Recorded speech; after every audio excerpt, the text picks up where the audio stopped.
नमस्कार दोस्तों, स्वागत है आप सभी का आपके अपने YouTube चैनल मैथमर्थ पे। दोस्तों, आज की इस वीडियो में हम लोग बिहार सिविल कोड प्यून चपरासी स्पेशल गणित के महत्वपूर्ण प्रश्नों पे हम लोग फोकस करने वाले हैं, जो आने वाले एग्जाम के लिए बहुत ही ज़्यादा इम्पोर्टेंट है। चैनल पर पहली बार विजिट कर रहे हैं और अभी तक आपने इस चैनल को सब्सक्राइब नहीं किया है, तो सबसे पहले चैनल को सब्सक्राइब करके क्लास को ज्वाइन कर लें। देखते हैं दोस्तों, एक एक करके सभी महत्वपूर्ण प्रश्न जो आपके एग्जाम के लिए इंपॉर्टेंट हैं। पहला प्रश्न है, दो सह अभाज्य संख्याओं a और b का लघुत्तम समापवर्तक है, a b से बड़ा है। दोस्तों, दो सह अभाज्य संख्या क्या होता है, सबसे पहले हम लोग इसे समझते हैं। दोस्तों, दो सह अभाज्य संख्या वह दो संख्या होता है जिसका HCF 1 होता है। जैसे दोस्तों 2 और 3, ठीक है। 2 और 3 क्या है, दो सह अभाज्य संख्या है, क्योंकि दोस्तों 2 और 3 का आप महत्तम समापवर्तक निकालेंगे, HCF निकालेंगे, तो इसका HCF जो होगा आपका 1 आएगा। इसका HCF क्या आएगा, 1 आएगा। तो दोस्तों दो अभाज्य संख्या जिसका HCF 1 हो वह दो सह अभाज्य संख्या कहलाता है। यहां तक तो आप लोग समझ लिए। लेकिन दोस्तों इस प्रश्न में हमसे कहा जा रहा है कि दो सह अभाज्य संख्याओं a और b का लघुत्तम समापवर्तक हमें बताना है। तो दोस्तों दो सह अभाज्य संख्याओं का LCM जो होगा, यानी लघुत्तम समापवर्तक जो होगा, वो दोनों संख्या को आपस में मल्टीप्लाई कर देना है। तो यहाँ दो सह अभाज्य संख्या कौन कौन है, a और b है। बस दोस्तों इस दोनों को मल्टीप्लाई कर देना है, a b, यानी दोस्तों a b होगा दो सह, यानी इस प्रश्न में दो सह अभाज्य संख्या a और b का लघुत्तम समापवर्तक a b हो जाएगा।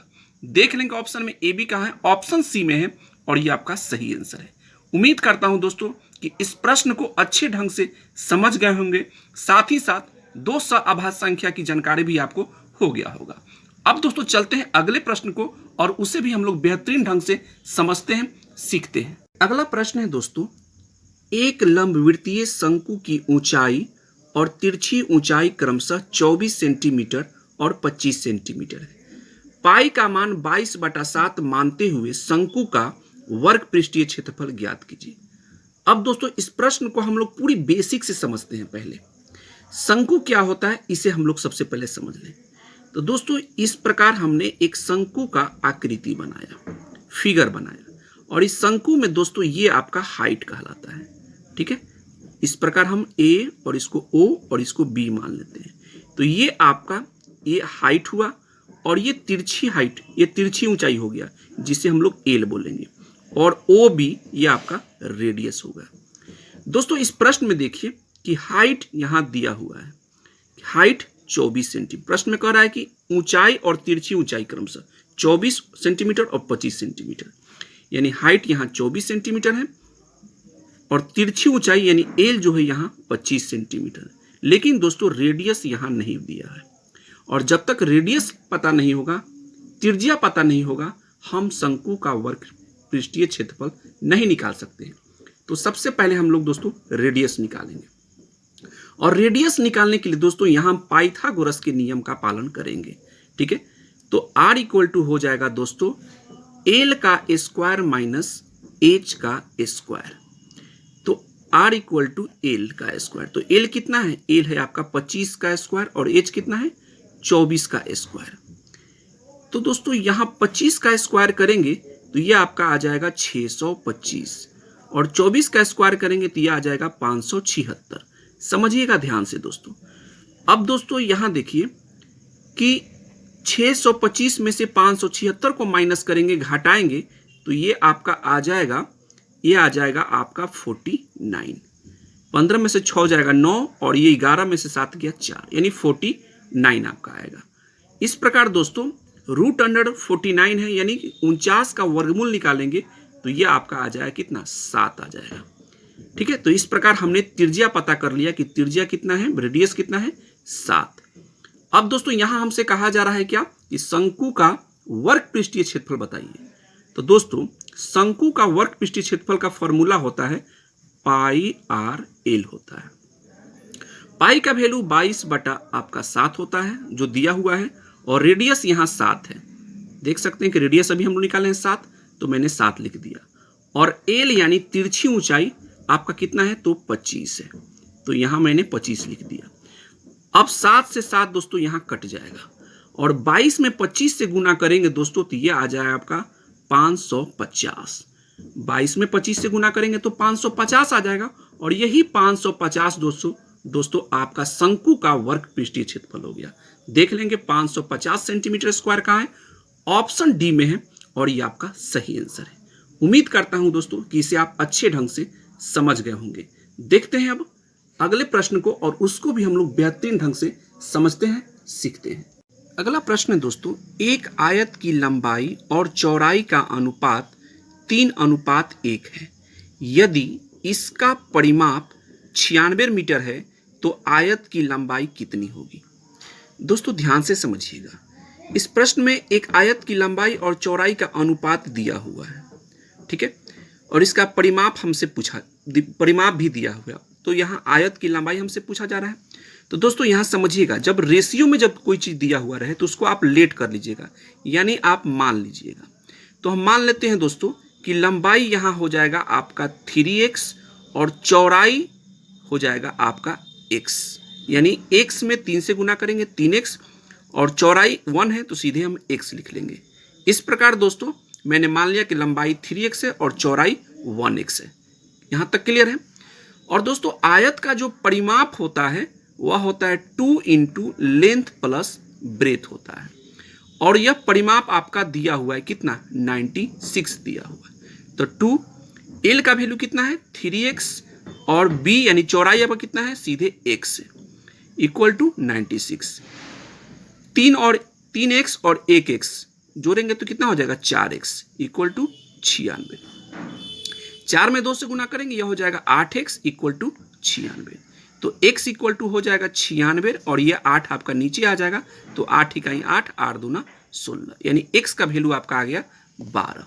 यहाँ तक दोस्तों क्लियर है। हमसे क्या पूछा जा रहा है, तो आयत की लंबाई। तो आयत की लंबाई को हम क्या माने हैं 3x, तो आयत की लंबाई को हम 3x माने हैं, तो 3 गुने x, तो x का वैल्यू कितना है 12। 12 में 3 से गुना करेंगे बढ़ती आई 36, यानी दोस्तों 36 मीटर आपका आयत का लंबाई होगा और यही आपका सही आंसर होगा। देख लेंगे 36 मीटर कहाँ है, ऑप्शन सी में है और ये आपका सही आंसर है। उम्मीद करता हूं दोस्तों कि इस प्रश्न को भी आप अच्छे ढंग से समझ गए होंगे। देखते हैं अब अगले प्रश्न को। अगला प्रश्न है दोस्तों, 21 प्रेक्षणों का माध्य 40 है। यदि 10 प्रेक्षणों में से प्रत्येक का मान 21 बढ़ा दिया जाए तो प्रेक्षणों का नया माध्य होगा। दोस्तों देखिएगा 21 प्रेक्षणों का माध्य 40 है, ठीक है, 21 प्रेक्षणों का माध्य कितना है 40। 21 प्रेक्षणों का माध्य यहाँ 40 दिया हुआ है। नया काम क्या कर रहा है दोस्तों कि यदि 10 प्रेक्षणों में से प्रत्येक का मान 21 बढ़ाता है तो टोटल 21 में नहीं बढ़ाता है। 21 को प्रेक्षण है तो सब में 21 नहीं बढ़ाता है, केवल 10 प्रेक्षणों में से प्रत्येक के मान में 21 बढ़ाता है। तो दोस्तों एगो में अगर 21 बढ़ाएगा तो 10 गो में कितना बढ़ाएगा, एगो प्रेक्षण में 21 बढ़ाएगा तो 10 प्रेक्षणों में कितना बढ़ाएगा, 10 में 21 से गुना कर देंगे और टोटल कितना है दोस्तों, तो 21 प्रेक्षण है। तो 21 से हम यहाँ क्या करेंगे डिवाइड करेंगे, क्या करेंगे 21 से डिवाइड करेंगे, ठीक है, 21 से डिवाइड करेंगे, नहीं 10 से नहीं डिवाइड करेंगे, 21 से डिवाइड करेंगे, ठीक है। यहाँ तक तो आप लोग समझ लिए। और यहाँ प्लस का साइन देंगे तो 40 और 10 में 21 से गुना करेंगे तो यह हो जाएगा 210 बटा 21, तो ये 10 बार में आपका कट जाएगा और ये हो जाएगा 40 प्लस 10, यानी दोस्तों टोटल हो जाएगा 50, यानी नया माध्य जो होगा दोस्तों वह हो जाएगा आपका 50। देख लेंगे ऑप्शन 50 का है, ऑप्शन डी में है और ये आपका सही आंसर है। देखते हैं अगले प्रश्न को। अगला प्रश्न है दोस्तों, निम्नलिखित में से कौन सा विकल्प आवर्ती दशमलव का उदाहरण है। दोस्तों सबसे पहले समझिए कि आवर्ती दशमलव होता क्या है। दोस्तों कोई भी हम भिन्न ले लेते हैं, मान लीजिए एक भिन्न ले लिया 7/12। इस भिन्न में दोस्तों, इस भिन्न के हर जो 12 है इसको हम फैक्टर कर लेंगे, यानी इसको तोड़ेंगे तो 12 को तोड़ेंगे तो ये हो जाएगा 2 गुने 2 गुने 3, सबको गुना कीजिए 2 गुने 2 गुने 3, ये हो जाएगा आपका 12। इस प्रकार हमने तोड़कर चेक कर लिया। तो चेक किए दोस्तों, तो इसमें क्या आ रहा है, 2 2 3।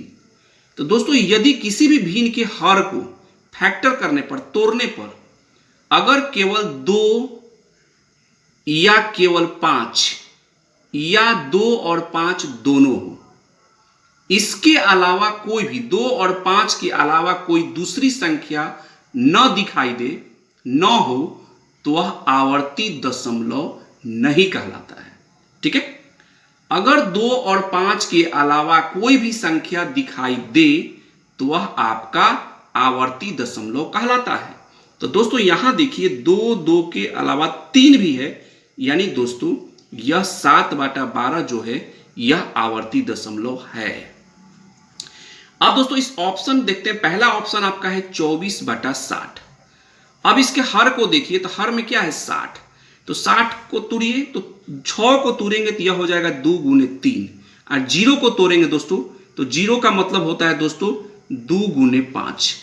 6 का मतलब 2 गुने 3 और 0 का मतलब 2 गुने 5। इस प्रकार दोस्तों 2 गुने 3 गुने 2 गुने 5 आपका 60 आ जाएगा। अब दोस्तों इसे आप देखकर कह दीजिएगा क्या कि अभी आवर्ती दशमलव है, क्योंकि इसमें 3 दिखाई दे रहा है। लेकिन दोस्तों यह 3 देखिए, यह 3 कट जाएगा, इस 24 कट जाएगा 3 से, कितने बार में, 8 बार में कट जाएगा। तो दोस्तों यहां से 3 कट गया, तो आपका यहां केवल क्या बचा, 2 2 और 5 दिखाई दिया।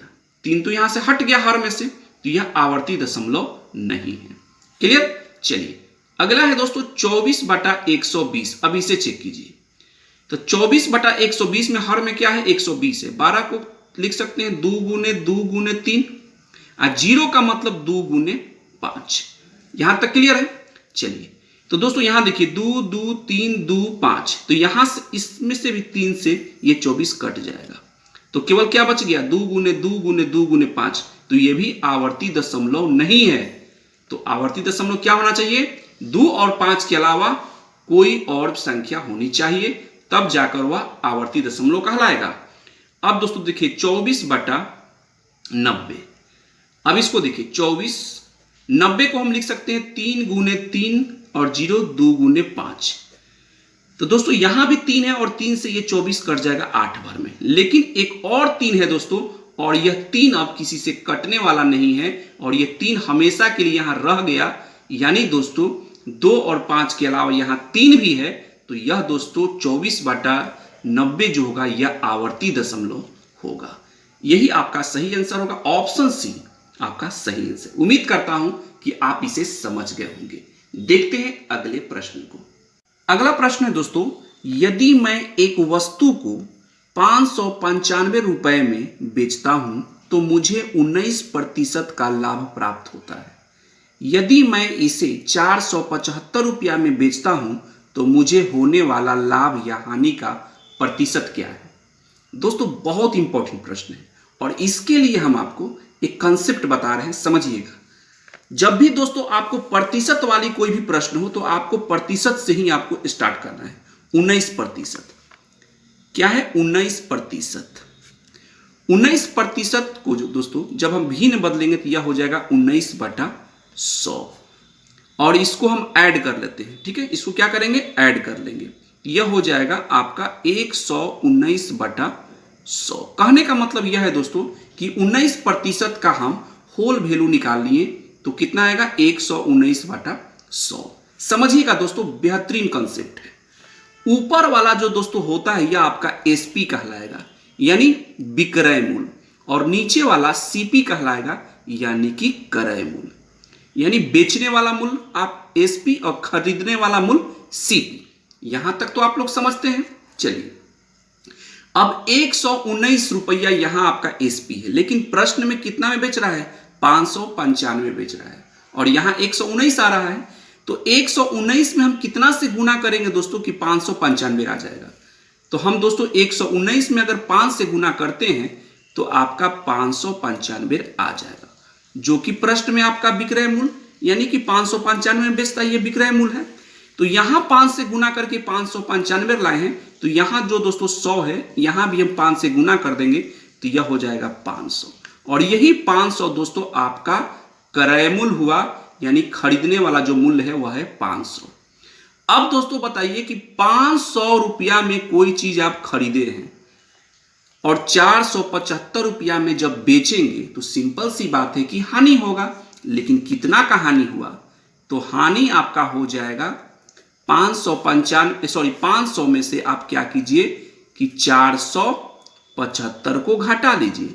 तो 10 में से 5 गया 5 और ये हो गया कितना 9, 9 में से 7 गया 2, यानी 25 रुपया का यहाँ हानि हो रहा है। लेकिन हानि यहाँ प्रतिशत में पूछा जा रहा है, तो प्रतिशत हानि जो होगा दोस्तों वह हो जाएगा आपका, जो हानि हुआ उसको लिख लेंगे 25, और क्रय मूल्य कितना है, कितना में खरीदे थे, तो 500 में खरीदे थे। तो ये 500 प्रतिशत निकालना है, 100 से गुना कर लेंगे। ठीक है, तो 200 ना से यह 200 ना कट गया और यह हो गया 50, 25 5 बार में, और यही 5% की हानि हुआ है। देख लेंगे ऑप्शन में 5% कहाँ है हानि, ऑप्शन बी में है, और ये आपका सही है। उम्मीद करता हूं कि प्रश्न को आप अच्छे ढंग से समझ गए होंगे। देखते हैं अगले प्रश्न को। अगला प्रश्न है दोस्तों, और बहुत इंपॉर्टेंट प्रश्न है। यदि a minus 1/a equal to 7 तो a square plus 1/a square equal to what? दोस्तों इसके लिए हम बेहतरीन कॉन्सेप्ट बताएंगे। बस आप दोस्तों प्रश्न को देखकर आंसर बोल सकते हैं, इतना बेहतरीन कॉन्सेप्ट बता रहे हैं। देखिए a minus 1/a equal to 7 है और आपसे पूछा जा रहा है इसी का a स्क्वायर करके, a square plus 1/a square का वैल्यू पूछा जा रहा है।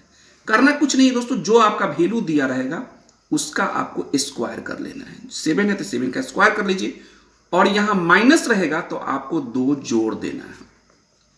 तो 7 का स्क्वायर करेंगे 49 और 2 जोड़ देंगे तो यह हो जाएगा आपका 51, और यही 51 आपका a square plus 1/a square का वैल्यू होगा। देख लेंगे ऑप्शन में 51 कहां है, ऑप्शन ए में है।